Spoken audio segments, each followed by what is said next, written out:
Hi.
Welcome to the Tuesday Tirade Entertainment Talk Show with myself and Tom Connors. And unfortunately, I was muted for the first minute of the stream. Tom, welcome to the show, my friend. See, then it didn't matter that I wasn't here. Yeah, you were good, man. And I didn't give you a lot of warning that we had to change the time today. Yeah, so I appreciate you being here. Just walked in the door, so Ooh, I'm eating my fucking Nathan's hot dog right now. Good. I said the F word already. Sorry. Eat yourself some Nathan's hot dog. That's right. Yum, yum, yum, yum. Man, I love you guys. Anyway, thanks. Ooh, that looks so good. I don't eat hot dogs. First of all, the buns are not keto friendly. So, but hey, guys, thanks for coming up. Thanks for showing up. Thank you for the compliment on the haircut. The reason why I grow my hair and cut it is now a matter of public record. I made a video about that yesterday, and I appreciate all of your support. There were some very lovely comments on that video specifically. So, again, the hair will continue to grow for as long as it's, worthy. So we'll see about that. But I'm pretty stoked. We are going to have an abbreviated show. Like I was saying, the show's a little earlier today. It's going to be a little shorter because I'm going over to Lorena Creel's channel to do the special show about theme parks and the holidays with Chris Gore from Film Threat. So the three of us are going to talk about that in the Geeks and Divas show. So it'll be a good time. Let's see what else. I know Tom's busy on Tuesdays. He does a show on A Midnight's Edge After Dark. That's usually fairly entertaining. Occasionally I get to be a panelist over there. Lots of fun in the afternoons with the regular crew of miscreants that I like to include myself amongst. But yeah, what's going on, everybody? Let's say hi to everybody while Tom wolfs down his Nathans. Don't choke, Tom. Don't choke. So basically, Lorena's is at 5 Eastern. Yep. Yeah, 5 Eastern. So yeah, very soon.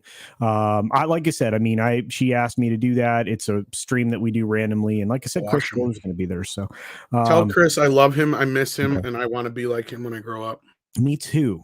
I will say all of those things on your behalf and mine. So, but he's such a good guy. So that'll be a lot of fun. We also have, let's see, Cosmic Squirrel hanging out with us. What's going on? Hamdinger. Where's Tom? Well, here's Tom. He's here.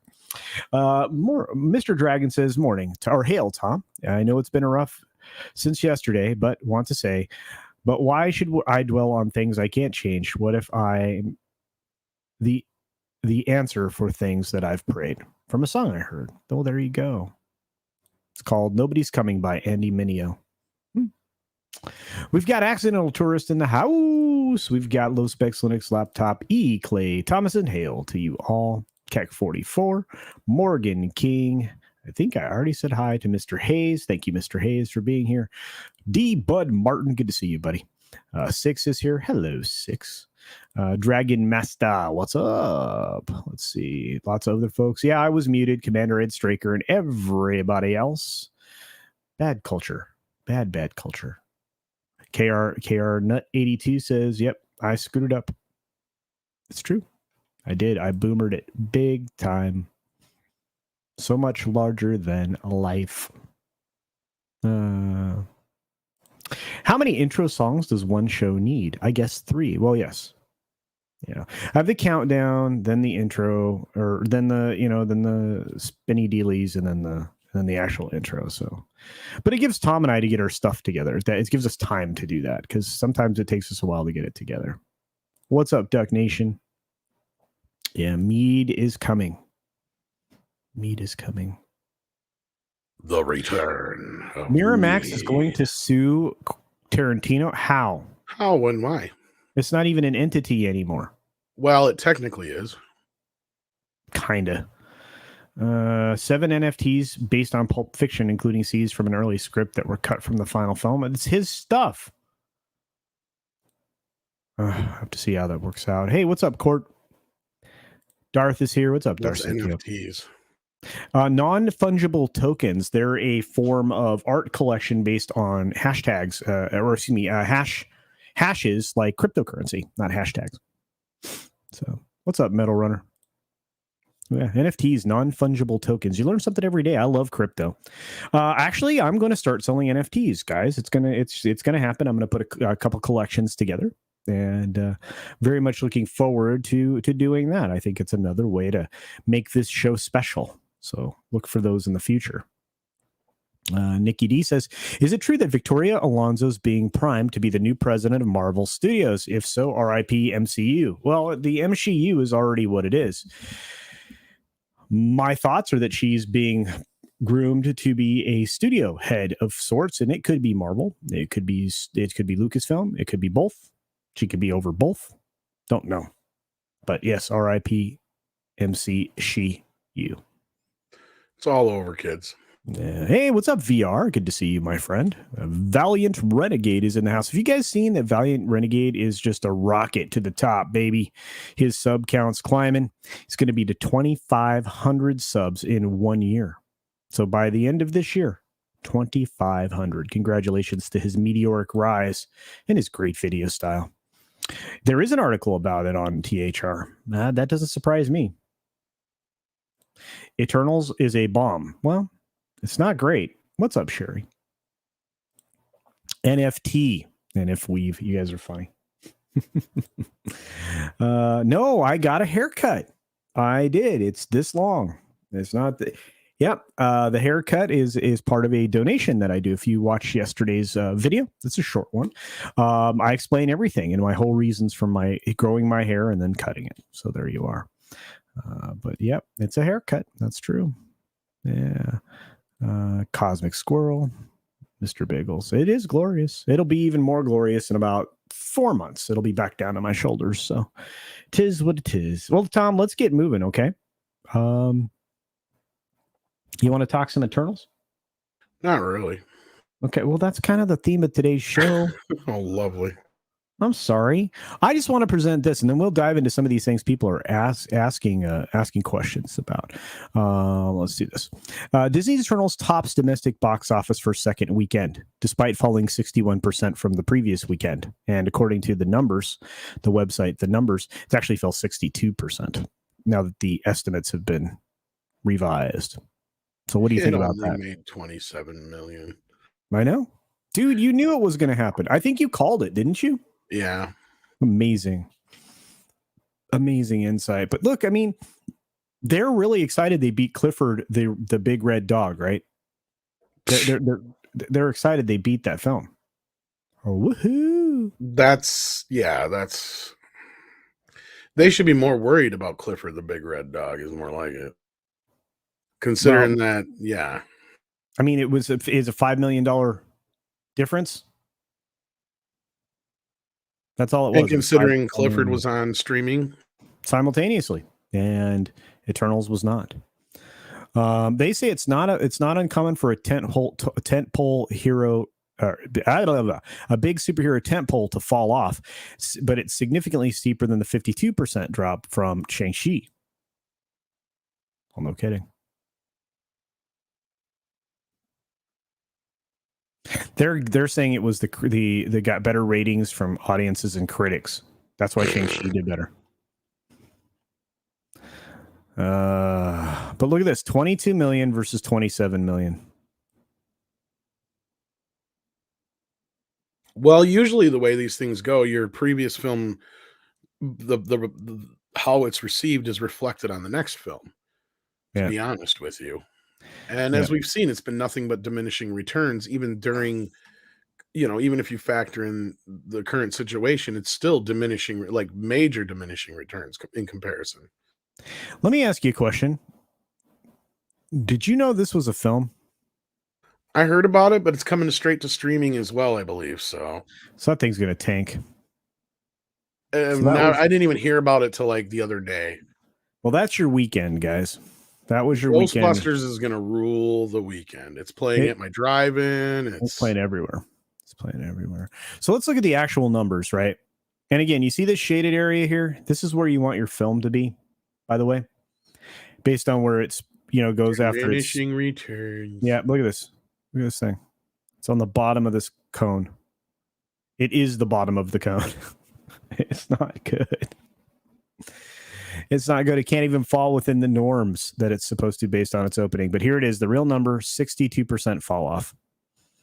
So it made, if you look at the per screen per theater revenue, it's significant. $6,565 per theater. Insane. They're trying to prop it up with the international numbers. Yeah, that's the other thing I've noticed too. Yeah, which doesn't make sense to me. Well, and again, there's certain other pundits in our circle who are using the classic way of factoring this shit, the old school way. And let's talk about that. See, now based on the Hollywood Economist, right? And I forget the name of the guy, but he wrote a book called The Hollywood Economist. Your international revenue, you might get 40 to 45% of max. And that's at a very, very high end. That is, but you only actually, of that revenue, do you actually collect? You collect somewhere around 15%. That sounds more likely because you've got all kinds of other wheels that needed to be greased. There's the situation on who's distributing it over there. Sometimes if you're going through another company, they get a piece of the pie. When you're looking at a situation like if a movie's lucky enough to open in China, in that situation, you're lucky if they get anywhere from 10, 15 to 20 cents on the dollar. So it again, I would go more like with a 20 percentile range for the foreign box office and more around the 50 percentile range for the domestic. Yeah, and like I said, I mean, you also have countries that take an even larger chunk of it, like China. So, but after costs, after all the costs and expenses that you incur when you distribute a film internationally, you're collecting 15, maybe 20% of that actual box office. It's not a lot. Well, and it used to be, and this is why we used to go the rule of three. Right. To basically figure any of these movies like this to make their money back after marketing and all that business, you got to figure 3 times whatever the budget is. So, and even that's in normal times. Now, granted, there's a little bit of back off on certain aspects of marketing than there used to be in comparison prior to. There's other factors here, but the one big factor I don't think a lot of people are taking into consideration is I'm not so sure that Disney gets these big and like front loaded percentages of the box office right now. Like that's my curiosity is I don't know if the theaters are going to be playing ball with that, especially with Black Widow. I know they couldn't have. No. And I think you're starting to see this more and more. And I think Valiant actually just threw, he's talking about Box Office Mojo versus the numbers. Because they have more updated international figure. Well, those numbers come in weird ways. So that it wouldn't surprise me. But I always thought that the numbers was faster, more up to date, more reliable. So I just use them because, like I said, I just based on their actual track record. But this is something I want everybody to see because Tom and I have talked about this before. I've done one video, maybe 2 on the subject, and it's this. They can show that they aren't profitable on anything, even when the film makes a butt ton of money. And I'll give you an example right here. Studio Shame. This is back from 2010. Even Harry Potter pick loses money after money because of Warner Brothers' phony baloney net profit accounting. Okay, let's go through this real quick. Signing a deal that makes digging up an archive here, man. Yeah, I am. Well, hey, dude, this is my wheelhouse, man. So, signing a deal that makes anyone a net profit participant in a Hollywood movie deal has always been a sucker's bet. Yes, that's why that's not how you take your revenue at all. You want gross. Yeah, exactly. There was a net profit statement that this particular author was slipped below for Harry Potter and the Order of the Phoenix, right? To the 2007 Warner Brothers sequel. The film grossed $938.2 million worldwide. And the accounting statement below conveys that the film is still over 167 million in the red. Here it is. This is the legit accounting statement right here. Film made negative money. Well, now granted, this is typical Hollywood BS. It didn't. It made a lot of money. It made a lot of people a lot of money, but you're right. It did. Yeah. And again, this goes along with depends on who's asking. But no, you're right. That goes to show you that even a movie that was almost $1 billion grossing film technically is not profitable in their maths. Yeah. Well, you can hide profits a lot of ways. And again, I did a video very early on in my YouTube career about it. But Valiant Renegade says, yeah, there's no way theaters are giving up that kind of money like 2019 rentals. Nope. Not with the limited 30, 45-day windows. They are not doing it. They're not anymore. And wait until things open up. They're going to crack way down. You watch. Yeah, you got 45% that goes to the theaters, 55% to the distributors now.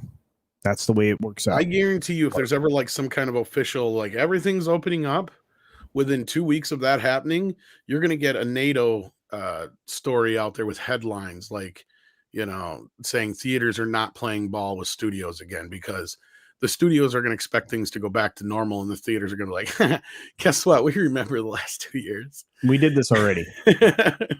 No. And we know the bullshit you've pulled on us. And the shit you pulled on us for the last, 20 years. You think we're going to forget so easy? And then now they've got a little bit more power on their side. So it's going to be an interesting bit of fireworks here once things kind of get back to quote unquote normal-ish. Yeah, because early in the 2000s, maybe 2005 to 2010, you had a spate of theaters that were going out of business, declaring bankruptcy, theater chains and all of that, because they were giving so much of their revenues away, to the distributors, right? They were really only eking out their living off of selling you the overpriced snacks. But those. Well, and that goes right to what I always say is like 99% of the gripes that most people have with theaters all boil down back to that. Yeah. That the studios expect too much back. So then the theaters cannot afford to function like a normal business because they aren't making enough income. And even on the high priced candy and popcorn, they're still not making enough to pay their employees. No, they're not. And so, like I said, they when that happened, we got into about 2010, I think. I'll go back in time. And they renegotiated. They got out from underneath some of the deals they'd made with obviously Lucas, because 80% of the revenue was going to Lucas. They didn't get a 50% cut until week 4. Those deals are gone now. There's no way they're going to accept it, like VR was saying. And I highlighted this. I want to see what Dulett and Touche put out, in 2022. I want to see it. I do. Yep, absolutely they are. Yep, saw this coming a mile away. Samba TV is going to IPO.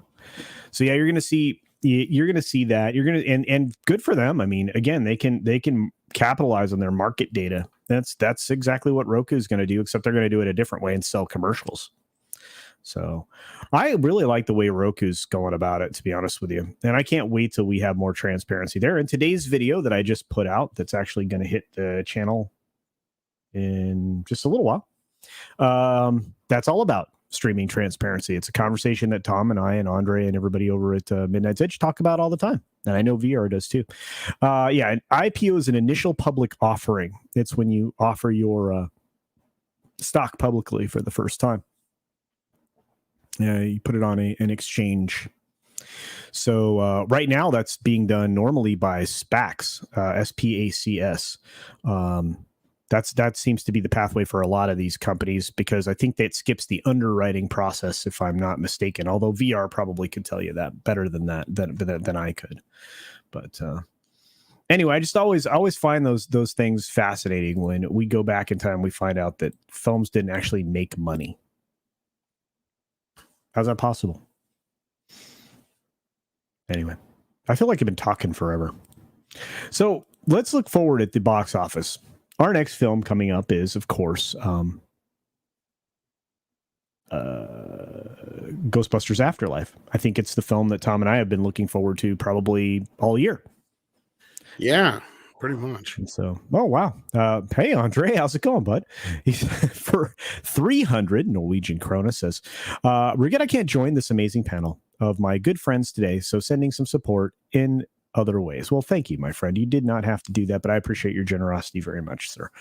And you're always welcome when you're available. Believe me, I understand the obligations of being a breadwinner and a family man. So, but thank you very much. Yeah, Andre's hanging out. Andre is sneaking in here with the Viking money. That's right. Anyway, but I'm looking forward to Ghostbusters Afterlife, right? I know you are too, Tom. Yes? Absolutely. Do you think Paul Rudd is going to be able to pull off the character that holds it together for these kids? Because that's kind of what I see his role as, right? Oh, yeah. Yeah, I think he'll be fine. All right. You know, he was voted the sexiest man alive this year. I heard something about that. That's crazy. He's a very likable actor. I think he'll do just fine.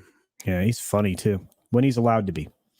So, but I'm looking forward to it. And I think that I think it'll be nice to see our old friends that we haven't seen properly in a long, long time. I just hope it delivers, yeah. Are you going to go see that preview? Where are you going to the Wednesday or Thursday show? Unfortunately, the first show I can go see it is Thursday in the afternoon. So going to see it in the afternoon, then rushing back here to do a roundtable. So oh, cool. All right. That's the plan. Well, I will be trying to also make Thursday work. We'll see. I have a video prepped that I can drop that day, so that basically we're doing a roundtable in place of Mead. Oh, that's cool. All right. Well, I will endeavor to see it prior to that said roundtable. So, but and then also Andre and I are talking about doing a Ghostbusters 1 and 2 and 2016 roundtable ahead of time as well. Oh wow, yeah, or even a retrospective. That would be incredible. Well, we do have the one retrospective, but no, but I mean, you could like piece them all together and link it to this film. I think, right? That'd be sort of, kind of. It's just that, you know, the boys did a roundtable when the movie first came out. We have never talked about the extended cut, and then I was just thinking, you know, it'd be nice to do one for 1 and 2 just to kind of round it all out. And unfortunately, Andre is not going to be able to join us for the Afterlife panel up front, but I'm sure we'll do something again in the future at some point. But yeah, that's kind of trying to plan everything out right now. Got a couple people we're talking to try and get it all sorted out. I'm thinking in the next day or so, though, we'll definitely do like the one for 1 and 2. Right. Then the one for 2016 probably won't be till like this weekend or something, I imagine. I'm excited. It's really easy for me to get excited about films like this, especially when I have been told specifically that it's going to be fine. It takes a lot for me to get excited for a film now, because I need somebody to say it's going to be fine. Soul Assassin's asking about the game. Well, I'm not so sure if Andre's ever played the game. Is it on the Sega Mega Drive? No. Okay, and also, I'm not as big of a fan of the game as most people are. I was rather disappointed by the game. The story is okay. The acting is stilted. I hate the fact that there's no like free roam on it at all. And how do you have a Ghostbuster game like that and not have it to where you can do like online co-op, just going around with your buddies busting ghosts? Makes no sense to me. So you don't like linear gameplay? I did not. Well, not just to mention that the gameplay itself is rather chonky. Yeah. I did enjoy. I mean, the animation, the cut scenes are okay, but again, like the acting is a little meh. And Bill Murray left like halfway through, so like a lot of his stuff is filled in by other people.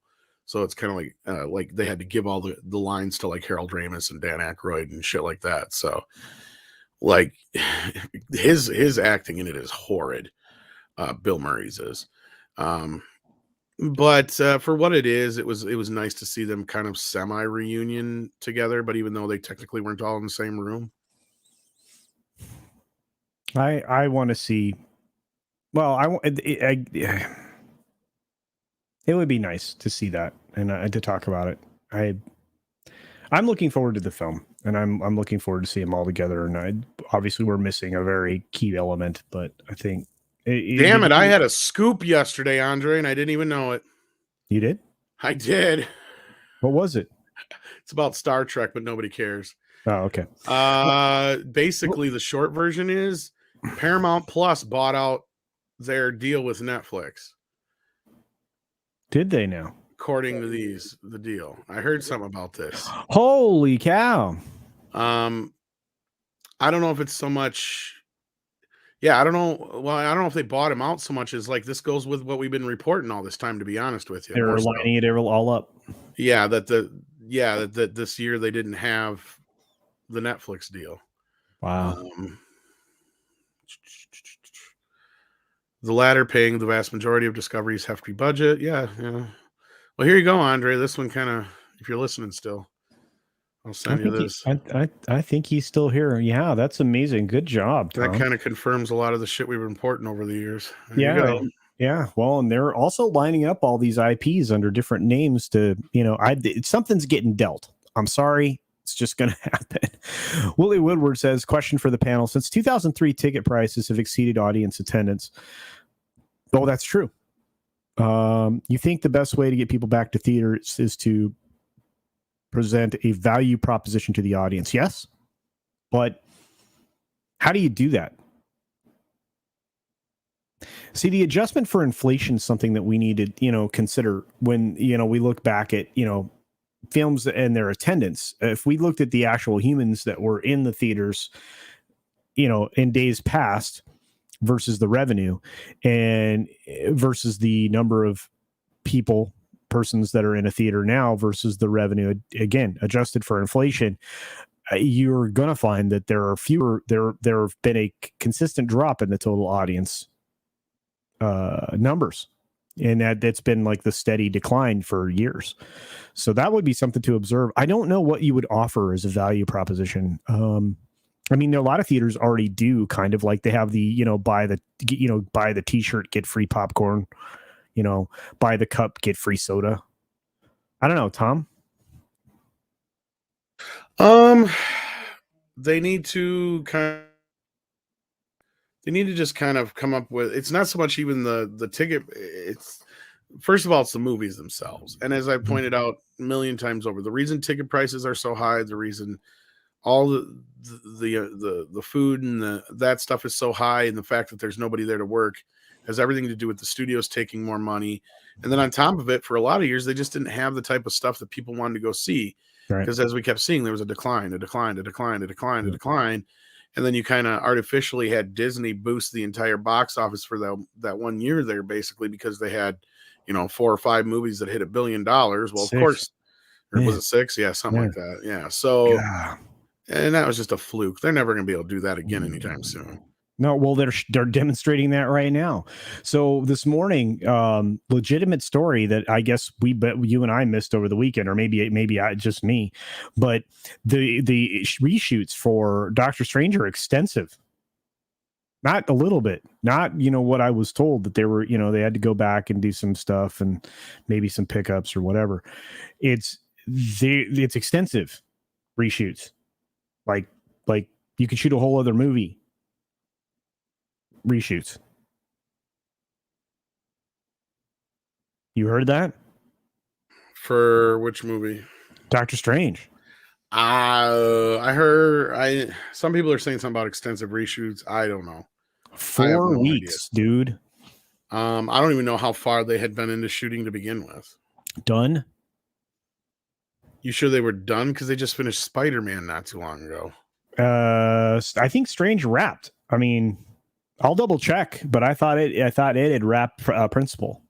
I'll double check. It's just weird that they're going in for that much longer.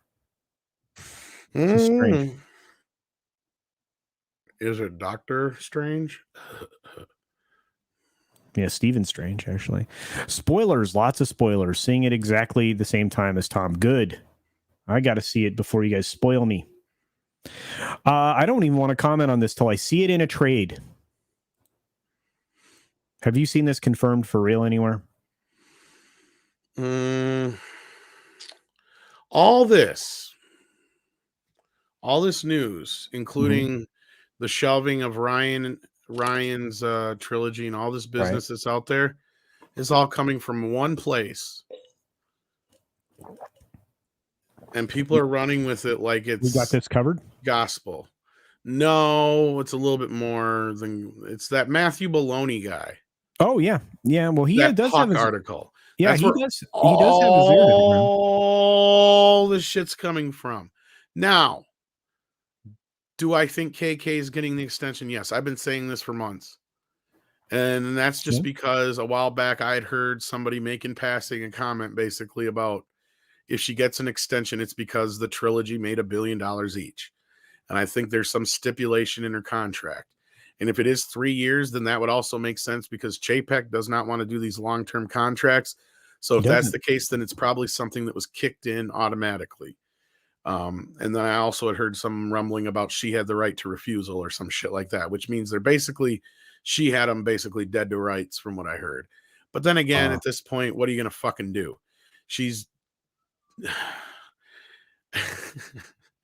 Where's she going to go? What's she going to do? Like all this stuff that's coming out is pushed to the end of her contract outside of TV shows. So it's a lot of, she's going to be spending most of her time dicking around with Indiana Jones. Rogue Squadron might still happen, but it's going into deep rewrite phase right now. And from what I heard, that delay has nothing to do with her. So it's just one of those things where she's just going to ride it out for another 3 years. And then I think that's it. She's going to retire. Good. Yeah.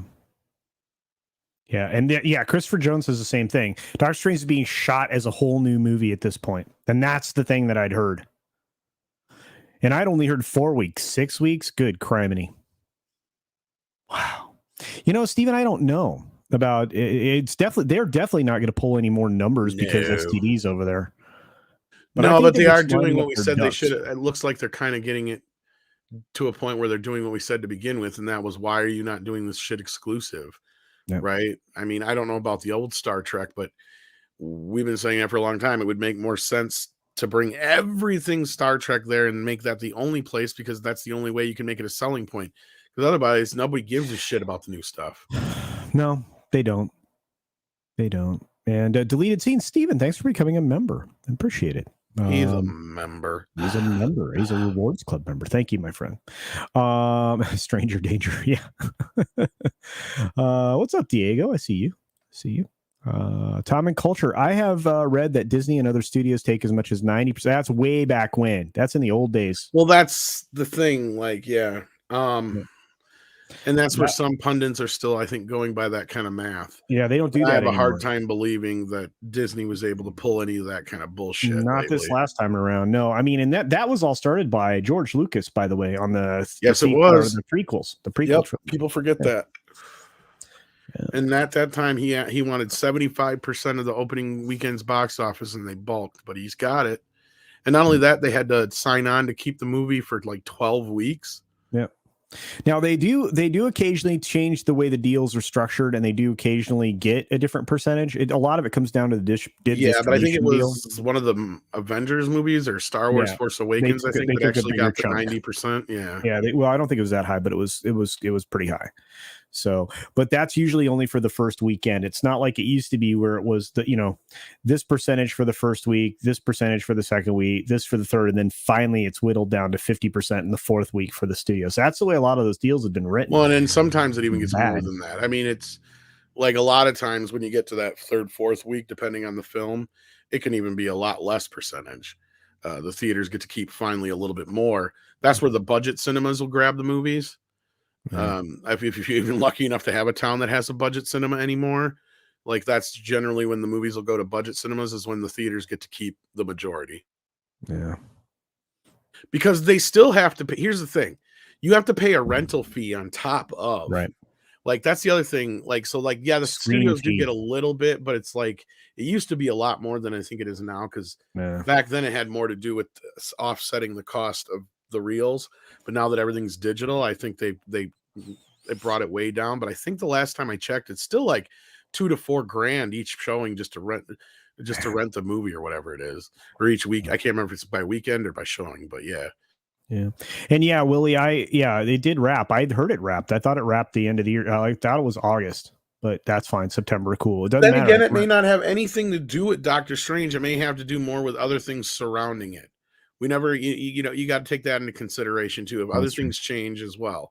And we've seen all these movies now get pushed back for what it seems like is mostly rewrites. So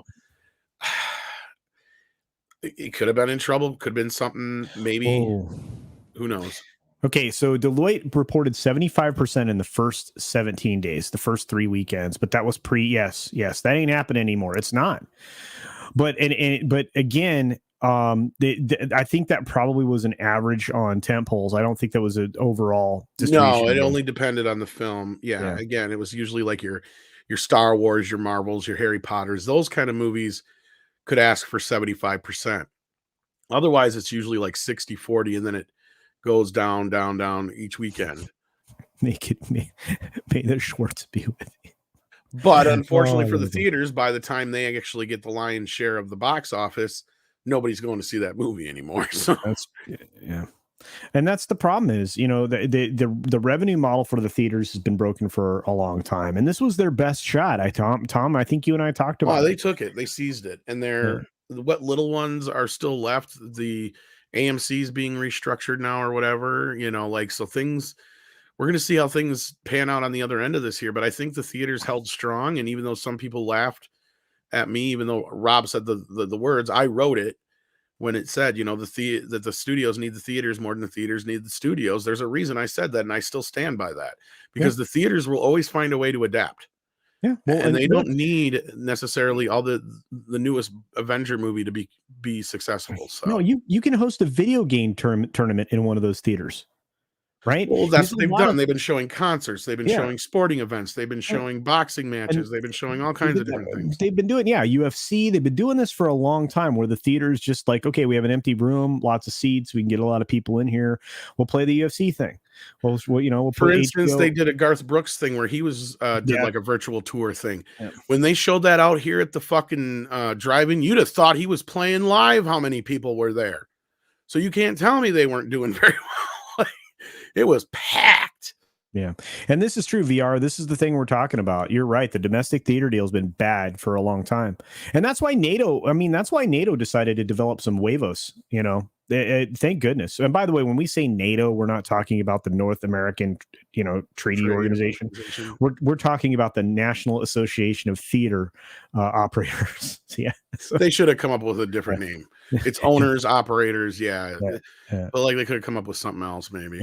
Yeah. Hey, what's up, Pro J? Yeah, Fathom Events has been crushing it with re-releases. That's another example. Yeah. What is sure they need to go ahead. Oh no, go ahead. I'll read this in a minute. I was just gonna say that's one of the other things is, even though they technically need the studios for those classic films, but a lot of times when they do those revival showings, they get to keep a big chunk of that money compared to what they normally do. They just pay like a rental fee usually. Yeah, it's a rental fee. Yeah, that's screen fee. They pay a screen fee. Yeah, Samurai Vader says, what is the lag on those theater projectors anyways? Well, I guarantee it's more than my 1 millisecond 4K monitor that's in front of me. But still, I mean, imagine playing something or watching somebody play on that. I think those are just used for display for the audience. Depends on which ones you have. Like the one theater I know of, they have one of those little like projectors that you can hook right up to a computer and a Blu-ray player and all that shit. But then they also have the big massive one that's hooked up to the actual Theater Drive or whatever, where they get the movies from the studios. So like, there's those two different ones they have. I don't know. I don't think it's that bad. Probably, I'm sure they can compensate for it. Yeah, thank you, Naked Fame, North Atlantic Treaty Organization. That's right. I always say American, and I'm America centric. I apologize. Yeah, I know, guys. Thank you. I do that all the time.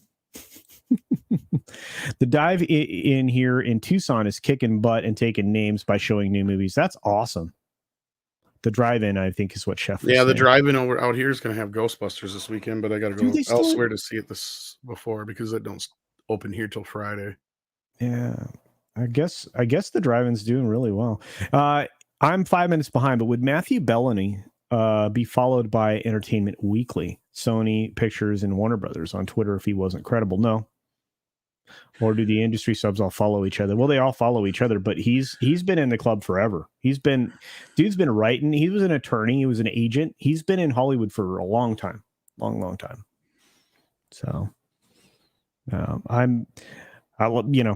he drops a lot of information. He's worthwhile to listen to. But my problem is that no trades have dropped this story. And believe me, this thing would be touted to the moon and back. So we'll see. Yeah, none of the major trades have picked it up yet, outside of a few, and then that's a questionable on the major part of it. And they're all using like this as the source. So I don't know. Thank you, E. Clay Thomason. I'm never going to get rid of this one. OST, original soundtrack. Thank you. I know that. For whatever reason, my brain was not connecting that day. Actually, my brain hasn't connected for a while, so I don't know. But wow, Chris Fisk says, I have no interest in going to the cinema ever again. My home theater is usually superior, and my 75-inch 4K display rocks. Also, I have a comfy couch. I do too. The media room's amazing. Actually, I'm actually going to build a 4K a 4K projector and put it up on a 109-inch screen. I think that's going to be fun. We do need more drive-ins. And good to see you, PJ. Good to see you, buddy. I'm honestly not a fan of drive-ins, but I have no problem with them. I have a great sound system in the Avalanche. So I'll just turn the car on, turn the AC on, turn the stereo on, tune to the right station. I'm in good shape. Hey, 1903 Texas says, yeah, Cameron the Seer is pretty skeptical about KK's extension the other day. Well, I try to listen to Cameron. I really do. What's up, Tina? CC equals CultureCasino. That's true. I think that's true. Yeah, 4K projectors are bitching. No doubt about it. I hate to give it more oxygen, but it is possible or likely a KK crony leaked a fake rumor trying to get a bunch of movement behind it. Now Disney is going to have to say no. It's quite possible. Again, we don't know to what extent there's the press games being played. I don't know. What, Tom, where are you putting your thoughts on this? On the KK deal? Yeah. Oh, I've been saying for a while now. She's not going anywhere. Especially in a world where Kurtzman gets an extension. Yeah. God, I can't believe I still can't believe that. The Kurtzman thing I was so flabbergasted. I just couldn't believe it. 10cc? That's a band. Right? And one of their albums was 100cc. You should know that, Tom. You're a music fan. I think so. My new reference for KK is K-Crap. Yeah, that's what I'm wondering. It could be a test balloon. I don't know. We've seen that before, though. No official deals on the KK thing, but if she is renewed, it seems more golden parachute with little effective power. Interesting.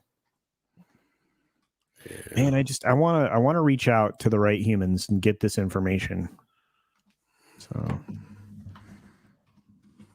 let's see. So could mind games be played on us to keep us divided on the contract? Because hasn't this happened before without confirmation? Yes. We've seen weird leaks before that didn't pan out. And Tina is promoting Ken Jack Ben's GoFundMe. Please help if you can.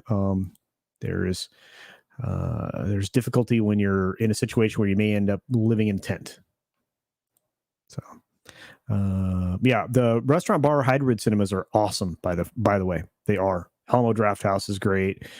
There's a place that is not too far from me that you basically is like a restaurant in the theater. It's fantastic. Get to eat amazing food. Tom, have you ever been to one of those? Sadly, no.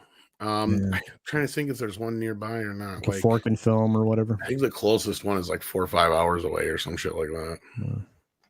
They're really good. I think there's actually, that's not true. I think there's actually one in La Crosse that was way before the Alamo Draft Houses. It was like a restaurant theater thing. I can't remember the name of it though. It was like shit. They did like pizza and other things there. This was like they opened years and years and years ago. I think they're still around. Yeah, I love the restaurant theaters. I really do. Yeah, 10cc is a band. I thought so. I think the album that I might actually have is 100cc and The Things We Do for Love. The things we do for love. The things we do for love. Like walking in the rain and the snow. Anyway, sorry. Copyright claim incoming. He's making shit up. This ain't a real song. No, it did. Here's a list of KK Star Wars projects in production. I love you, VR. Well, I'm even more curious what's going on with Obi-Wan because we got no footage whatsoever. No, we got that really cool "We're Gonna Ruin Canon" poster picture, though, didn't we? Woohoo! Yeah. Third set of scripts, Tom. Third. There's been a reason why I ain't been all that excited about Star Wars last 2 months, guys. Yeah. Good to see you, Omar Santiago. Nerderotic and Jeremy made videos on the KK thing. Yeah, I'm sure they did. It's news. Yeah, we did months ago. Which is funny because we keep getting the troll saying, "How does it feel to be wrong?" All right. Lonnie Holcomb, hey, cool Avatar for $5, says Cinebistro is an excellent food movie chain. There are several in North Carolina and Florida. Excellent. I can't wait. Next time I go to Florida, I'm hunting one down. Oh, I love eating real food and watching a film. It's just there's nothing like it. So let's see what we got. There's a drive-in about 70 miles. Yeah, I'm telling you, I like drive-ins. A lot of people don't. Obi-Wan versus Vader fight is a recurring nightmare. I thought I saw an interview where they admitted it. Oh, no. Why would they do that? Yeah. Discriminate against male moviegoers how did they do that? That's odd. How does it feel to be wrong, Tom? Says PJ. Wrong about what, PJ? I don't know what he's referring to. Did I lose Tom? No, I'm here.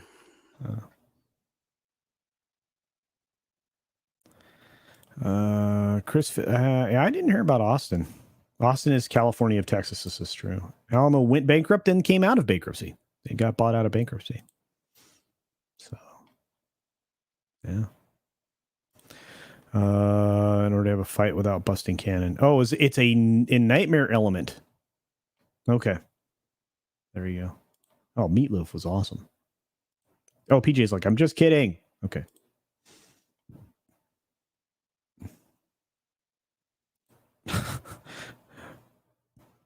Jabba versus Leia.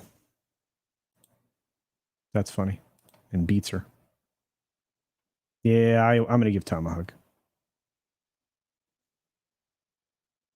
Oh, yeah. A nightmare within the show. Yeah. Not my nightmares about broken continuity. Okay, yeah. Wow. All right, guys. You were just fast and furious in the chat. Thank you for your participation today. Good to see you, Zaid Mazani. I love that. All right. Rogue Disney's here. Okay. Anyway, Tom, anything else fun to talk about before we wind down? Because I've got to be over on Lorena's channel in just a little bit. Not much. Just tell him I said, hey. Okay. Well, you could come into the chat, Tom, unless you're working. Yeah, I might. We'll see. You doing mead tonight? Yeah, we got mead tonight. Cool.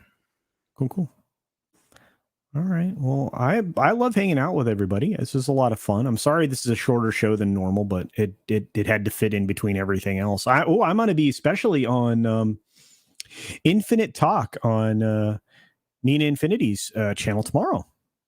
Tomorrow with I think it's myself, Wes Moody, John, and Nina. It's going to be like the Wayback Machine. It's going to be like the Wayback Machine for all of us. So it'll be a good time. All right, nothing else. You got any cool videos? I know you've been popping out videos. Tons of shit coming up. But yeah, you'll see.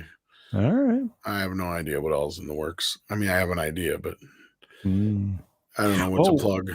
Yeah, and this is thank you, Six. Thank you, Six. The Spider-Man trailer is dropping soon. It is. Yep. Can't wait for that.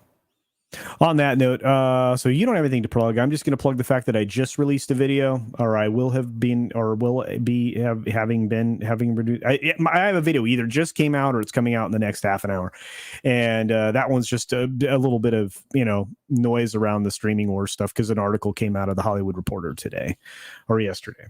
So, the reasons that they really don't want to be transparent with their numbers. So there's that. So yeah, we're coming up with Lorena Creel and Chris Gore for the Geeks and Divas stream on her channel in about 25 minutes. So hopefully you guys can make your way over there to talk about the holidays at the theme parks, and we'll talk about lots of different theme parks. So other than that, thank you all for being here. For those of you who contributed, for those of you who joined the membership, like Stephen Otten and Deleted Scenes, I just want to say thank you. One last chance, Tom. Anything to plug? My butt. Okay, then.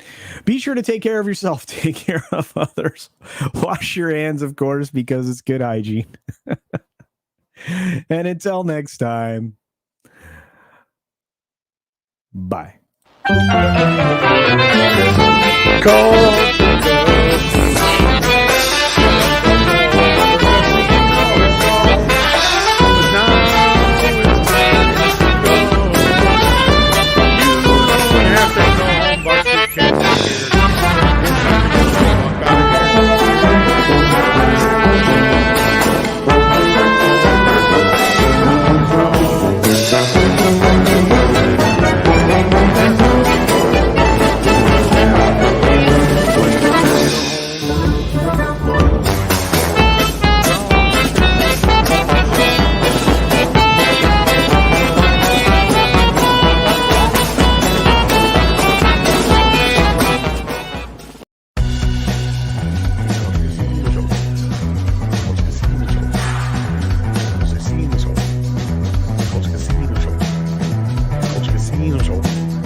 Look at all those names flying by the screen. Oh my gosh.